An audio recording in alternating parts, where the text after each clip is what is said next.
మీనా వాళ్ళ దగ్గరికి వచ్చి నన్ను క్షమించురా అని చెప్పేసి అయితే అంటూ ఉంటాడు. ఆ మాటలు విని అక్కడ ఉన్న బాలు మీనా వాళ్ళు అయితే ఒక్కసారిగా షాక్ అయిపోతూ ఉంటారు.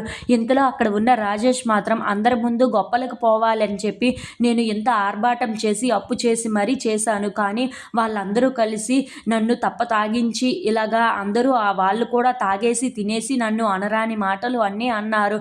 చెల్లమ్మ అప్పుడే చెప్పింది వద్దు ఇలా ఏమీ చెయ్యొద్దు అని, కానీ నేను ఆ మాట పట్టించుకోకుండా మా అమ్మ నాన్నకి షష్టి పూర్తి చేయాలి అని ముందుకు వచ్చాను. ఇప్పుడు నాకే బుద్ధి కలిగింది అని చెప్పేసి అయితే అంటూ ఉంటాడు.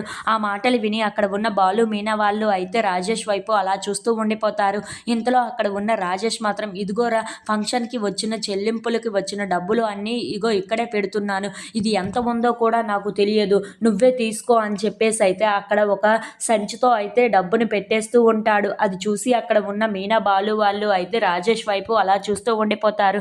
ఇంతలో అక్కడ ఉన్న రాజేష్ మాత్రం ఈ డబ్బుని నీకోసమే తీసుకొని వచ్చాను, ఇందులో ఎంత ఉందో కూడా నాకు తెలియదు, ఆ ఫంక్షన్కి వచ్చిన డబ్బులన్నీ నీకే ఇచ్చేస్తున్నాను అని చెప్పేసి అయితే అంటూ అక్కడి నుండి వెళ్ళిపోతూ ఉంటాడు.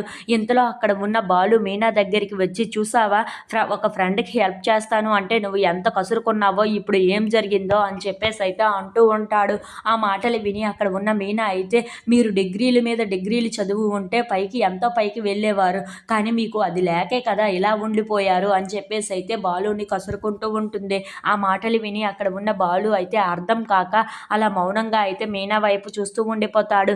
ఇంతలో అక్కడ ఉన్న మీనా మాత్రం అవును మీకు చదువు రాకే ఇలాగా తయారవుతున్నారు, చదివి ఉంటే మీకు అన్ని విషయాల మీద ఒక అవగాహన వచ్చి ఉండేదేమో అని చెప్పేసి అయితే అంటూ ఉంటుంది.